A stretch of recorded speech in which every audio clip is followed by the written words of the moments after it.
दोस्तों तो स्वागत है हमारे यूट्यूब चैनल मिशन 2 पे। तो दोस्तों आज मैं क्लास 9th का मॉडल सेट 2 लेकर आया हूं और मॉडल सेट 1 का पहले वीडियो अपलोड कर दी गई है। तो आप लोग पहले उसे भी देखिए और साथ में इसको भी देख लीजिए, ठीक है। और नहीं देखे हैं तो आप डिस्क्रिप्शन बॉक्स में जाके वहां पे आप इसको देख सकते हैं, ठीक है। और इस हिंदी में एक करवा रहे हैं हम आज, और इसका जो टाइमिंग रहेगा 1.5 घंटा का रहेगा, ठीक है। जो भी एग्ज़ाम आप लोग का होने वाला है 5 तारीख का, तो हर पेपर का 1.5 घंटा का टाइम दिया गया है और 40 मार्क्स का है और 40 प्रश्न है, ठीक है। और सभी प्रश्न को करना अनिवार्य है। चलिए तो लेट ना करते हुए हम लोग क्वेश्चन की तरफ बढ़ते हैं। क्वेश्चन क्या कह रहा है, चलिए। इसमें खंड का, खा, गा 3 भाग में इसको बांटा गया है। तो का वाला सबसे पहले हम लोग पढ़ते हैं। तो यहाँ पे लिखा हुआ है निम्नलिखित गद्यांश को ध्यानपूर्वक पढ़कर, ठीक है, 1 से 5। तो यहाँ पे गद्यांश जो दिया हुआ है इसको आप लोग को अच्छे से पढ़ना है, एकदम केयरफुली पढ़ना है। और 1 से 5 तक का जो भी इसके अंदर से क्वेश्चन पूछा गया उसका आप लोग को जवाब देना है, ठीक है। तो देखते हैं, एक बार पढ़ते हैं थोड़ा। किसी भी काम को जब हम समय पर पूरा करते हैं तो उसका महत्व अधिक बढ़ जाता है।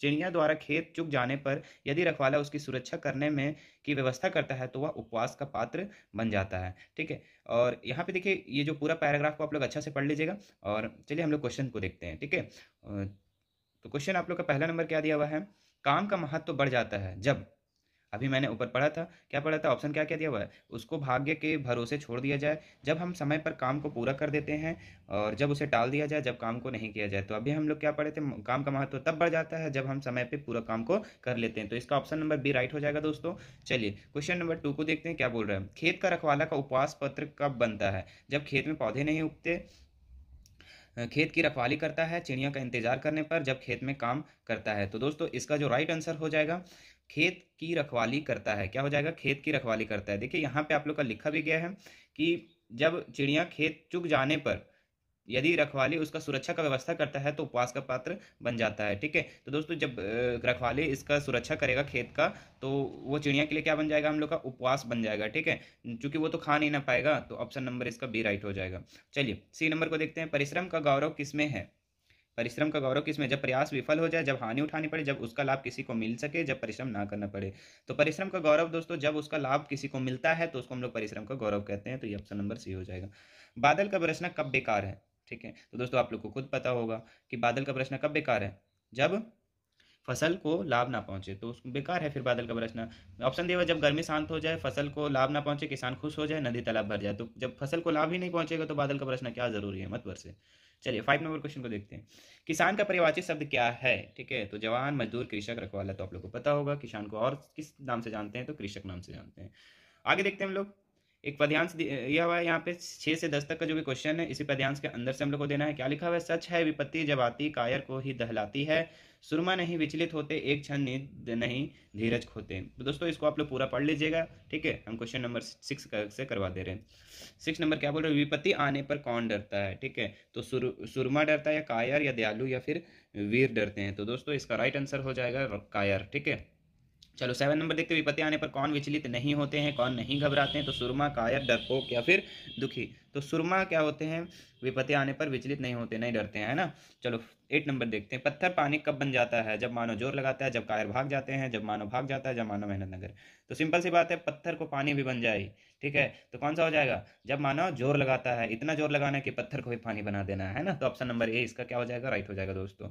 चलिए सूल का पर्यायवाची लिखें। तो सूल का पर्यायवाची शब्द क्या होता है दोस्तों, तो इसका सूल का जो पर्यायवाची शब्द होता है वो कांटा होता है। तो ऑप्शन नंबर डी इसका राइट हो जाएगा। मानव शब्द का विलोम क्या है, मतलब उल्टा शब्द, अपोजिट शब्द। मानव का क्या होता है, दानव। मनुष्य मत कर दीजिएगा, वो तो पर्यायवाची शब्द है, तो दानव यहाँ होगा, है ना। चलो 11 नंबर देखते हैं। सुगंध शब्द में किस उपसर्ग का प्रयोग हुआ है। तो सुगंध, सुगंध का पहले देखो, उपसर्ग मतलब कि पहले लगता है, तो सु का प्रयोग हुआ है। देखो कौन सा सु है, तो ऑप्शन नंबर सी दिख रहा है ना, सुगंध, सुगंध, है ना। चलिए प्रत्यय लास्ट में लगता है, ध्यान रखिएगा, और जो उपसर्ग है वो पहले लगता है। जो शब्दांश किसी शब्द के अंत में जोड़कर उसके अर्थ में परिवर्तन ला देते तो उसे कहते हैं। देखो कहाँ पे बोल रहा है ये, शब्द के अंत में। हम बताए थे अभी, शब्द के अंत में लगाने वाले को क्या कहते हैं हम लोग, प्रत्यय कहते हैं, है ना।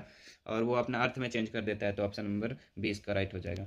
पानी शब्द का पर्यायवाची शब्द क्या है, ठीक है। तो नदी है, अग्नि है, जल है, बादल है। तो पानी शब्द का पर्यायवाची शब्द जल है ना। चलो 14 नंबर, निम्न में से सही श्रुति सम भिन्नार्थक शब्द का युग्म कौन सा है? तो अन्य का दूसरा, इसमें देखना है कि कौन सा सही है ना। तो अन्य का दूसरा अन्न का अनाज, अन्य का अनाज अन्न का अनाज, तो ये तो गलत हो गया ना। अन्य का भोज अन्न का भोज, ये भी गलत है। अन्य का भोजन अन्न का भोज, तो एक किसी में एक सही है तो एक गलत कर दिया। लेकिन यहाँ पे ऑप्शन नंबर ए में दोनों सही। अन्य मतलब दूसरा, अन्य लोग आ रहे हैं ना, तो वहाँ पे दूसरा अन्न, अन्न खाना है ना, तो अनाज हो जाएगा। सिंपल सी बात है।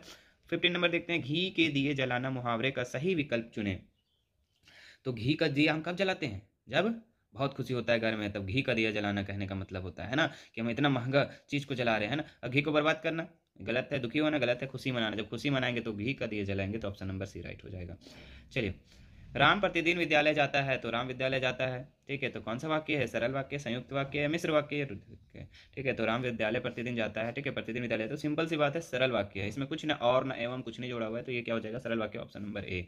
मोहन गाता है और राधा नाचती है, देखिए यहाँ पे दो चीज हो गया और लग गया है। एक आधार पर वाक्य भेद बताएं, तो सरल वाक्य, संयुक्त वाक्य, तो और लग गया। देखिए, मोहन गाता है और राधा नाचती है, तो कौन सा हो गया? ऑप्शन नंबर 20 का राइट हो जाएगा। ठीक है दोस्तों, चलिए 18 नंबर, शब्द संज्ञा या सर्वनाम की विशेषता बताते हैं, क्या कहलाते हैं? तो शब्द संज्ञा और सर्वनाम की विशेषता जो बताता है उसको हम लोग कहते हैं विशेषण, तो ऑप्शन नंबर बी हो जाएगा।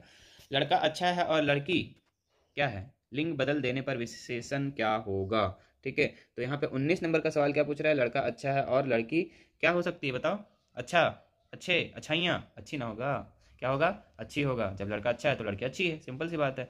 आगे आते हैं हम लोग 20 नंबर, लड़का लंबा है, इस वाक्य का वचन बदल देने पर क्या होगा? तो अगर इसका वचन बदलते हैं, ठीक है, पहला सेट में भी इसी टाइप से क्वेश्चन था एक तो लड़का जब लंबा है तो इसका वचन चेंज करेंगे, एक वचन या बहुवचन में करेंगे ना। तो लड़के लंबे हैं कि लड़की लंबी है, तो ये तो गलत हो जाएगा, ऑप्शन नंबर ए। लड़कियां लंबी, ये भी गलत हो गया। लड़के लंबे, ये राइट है ना। लड़का की लंबाई, ये तो गलत है। तो लड़के लंबे है, लड़का लंबा है मतलब एक लड़का लंबा है, लड़के लंबे है मतलब कि बहुत दो चार ठो जो भी होगा उन लोगों लंबे हैं। ठीक है, चलो खंड गा दिया हुआ है जो कि पाठ्य पुस्तक से दिया हुआ है। 21 से 25 तक का प्रश्न करना है इसमें, और इसमें आप लोग को 21 से 25 तक जो करना है इसी से करना है। और ये पाठ्य पुस्तक कहने का मतलब ये कविता से दिया गया है, ठीक है। और ये जो कविता दिया हुआ है ये सखियाँ से दिया हुआ है, ठीक है। और अब देखते हैं इसको हम लोग क्या दिया हुआ है। ऑप्शन, इसका क्वेश्चन को पढ़ते हैं। प्रस्तुत पद के रचनाकार कौन हैं? तो दोस्तों सूरदास है, कबीरदास है, तुलसीदास या रैदास, तो इसका ऑप्शन नंबर बी राइट हो जाएगा। ठीक है, ऑप्शन नंबर बी क्या हो जाएगा? राइट हो जाएगा दोस्तों। नेक्स्ट क्वेश्चन को देखते हैं। ज्ञान की आंधी का भक्तों के जीवन पर क्या प्रभाव पड़ा? तो मनुष्य का भ्रम दूर हो जाता है, माया से छुटकारा मिल जाता है, मनुष्य के अज्ञानता दूर हो जाती है, या फिर उपयुक्त सभी। तो ज्ञान की आंधी का भक्तों का जीवन पर क्या प्रभाव पड़ा? तो क्या हो गया? मनुष्य का भ्रम भी दूर हो गया और छुटकारा मिल जाता है, और मनुष्य की अज्ञानता भी क्या हो जाती है? दूर हो जाती है। तो ये उपयुक्त सभी राइट हो जाएगा दोस्तों। चलिए, भ्रम का अर्थ क्या है? छाया, माया, का कष्ट, तो इसका हो जाएगा ऑप्शन नंबर बी। भ्रम का अर्थ है माया, है ना। चलो आगे देखते हैं। 24 नंबर, हित चित की दवै थुनी गिरानी मोह बलिंडा टूटा से कवि क्या कहना चाहता है? भ्रम नहीं टूट पाया, स्वार्थ और मोह दोनों समाप्त हो गए, स्वार्थ और मोह समाप्त नहीं हुए, मन निर्मल हो पाया। ठीक है, तो इसका जो अर्थ है दोस्तों ऑप्शन नंबर बी जो दिख रहा है, स्वार्थ और मोह और दोनों समाप्त हो गए, तो इसका अर्थ यही है, तो ऑप्शन नंबर बी राइट हो जाएगा। तम का पर्यायवाची शब्द क्या है? तो तम का पर्यायवाची शब्द रोशनी, अंधेरा, उजाला या भ्रम। तो तम का जो पर्यायवाची शब्द है ये अंधेरा है। क्या है? अंधेरा है जाएगा दोस्तों। चलो 26 नंबर क्वेश्चन देखते हैं। 26 नंबर क्या बोल रहा है? कबीर की मृत्यु कब और कहाँ मानी जाती है? तो कबीर का जो मृत्यु कहाँ हुई थी? मगहर में हुआ था, है ना। और कब हुआ था? 1518 में। तो ऑप्शन नंबर ए दिख रहा है ना, 1518 ईस्वी मगहर में हुई थी। कबीर किसमें विश्वास करते थे? राम और रहीम की एकता में, धर्म में, जातिपात में, मंदिर मस्जिद में। दोस्तों तो इसका राइट आंसर हो जाएगा राम और रहीम की एकता में कबीर क्या करते थे? विश्वास करते थे, बिलीव करते थे। मुक्ता फल का क्या अर्थ है? तो दोस्तों मुक्ता फल का जो अर्थ है हमारा मोती है। क्या है? मोती। तो ऑप्शन नंबर ए राइट हो जाएगा दोस्तों। चलिए 29 नंबर देखते हैं। कबीर ने हस्ती किसे कहा है? संसार को, ज्ञान को, अज्ञान को या मूर्खों को? तो संसार को क्या बोला है? हस्ती, है ना। कबीर संसार को ही नहीं हस्ती बोला था, तो संसार को हो जाएगा। साधु किस की निंदा करते हैं? सज्जनों के, दुर्जनों के, गरीबों के, अमीरों के? तो साधु लोग दुर्जनों की क्या करते हैं? निंदा करते हैं, है ना। चलिए, निंदा मतलब बेइज्जती, है ना। चलिए, तो ऑप्शन नंबर 20 का राइट हो जाएगा। आगे देखते हैं।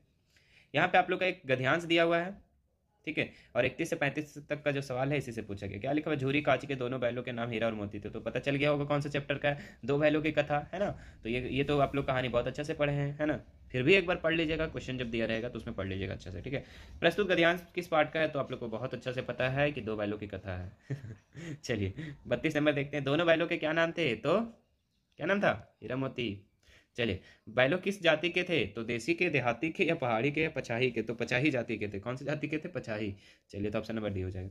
दोनों बैल एक दूसरे के विचार विनिमय कैसे करते थे? कहने का मतलब दोनों बात कैसे करते थे? बोल कर। बोलेगा कैसे जी? लिख कर। हाँ, लिखने आता था उसको मुख्य भाषा में, है ना? वो मुख्य भाषा में क्या करते थे? एक दूसरे से बात करते थे। 35 नंबर देखते हैं। साथ रहते रहते दोनों बैलों में क्या हो गया था? तो साथ रहते रहते क्या हो गया था? घृणा, भाईचारा, नफरत, दुख। तो ऑप्शन नंबर बी भाईचारा, भाईचारा टाइप से हो गया था ना, भाई भाई जैसा, है ना? चलिए, लहासा की ओर पाठ के लेखक कौन है? तो लहासा की ओर का जो पाठ का लेखक है कौन है? राहुल संस्कृतियान। तो ऑप्शन नंबर बी राइट हो जाएगा। लेखक का दूसरा व्यक्ति कौन है? लहासा की ओर के पाठ के आधार पर बताएं। तो लेखक का दूसरा व्यक्ति जो था वो कौन थे? सुमति थे, है ना? तो सुमति हमारा ऑप्शन नंबर बी राइट हो जाएगा। चलिए आगे देखते हैं 38 नंबर। मैं अब पुस्तकों के भीतर था, नीचे दिए गए विकल्पों में कौन सा सही है? तो लेखक पुस्तकों की शेल्फ के भीतर चला गया, लेखक के चारों ओर पुस्तकें ही थी, लेखक पुस्तक में लेखक का परिचय का चित्र छिपा हुआ था, लेखक पुस्तकें पढ़ने में रम गया था। क्या पूछ रहा है? मैं अब पुस्तकों के भीतर था, तो ये लेखक क्या था? पुस्तकें में रम गया था, पढ़ने में इतना रम गया था, इतना पढ़ता था कि रम गया था। चलिए ऑप्शन नंबर डी हो जाएगा राइट। चलिए आगे देखते हैं। सांवले सपनों की याद पाठ में लेखक ने किस प्रसिद्ध पक्षी वैज्ञानिक का चित्र प्रस्तुत किया है? सबीर अली के, सलीम अली के, मोहम्मद अली के, सुभान अली की? तो ऑप्शन नंबर बी इसका राइट हो जाएगा, सलीम अली की। आगे देखते हैं 40 नंबर क्या बोल रहा है? सलीम अली की पत्नी का क्या नाम था? तमन्ना, तहमीना, तबस्सुम, या तस्लीमा? तो सलीम अली का जो पत्नी का नाम था वो क्या नाम था? तहमीना नाम था। तो इसका ऑप्शन नंबर बी हो जाएगा राइट दोस्तों तो अगर आपको ये वीडियो अच्छा लगा हो तो इसे लाइक ज़रूर कीजिएगा, सब्सक्राइब ज़रूर कीजिएगा और शेयर करना ना भूलिएगा। और शेयर उन लोगों को करना है जिसको इस चीज़ की खास ज़रूरत है, ठीक है? जो क्लास 9 का प्रिपरेशन कर रहे हैं, ठीक है दोस्तों? तो ठीक है।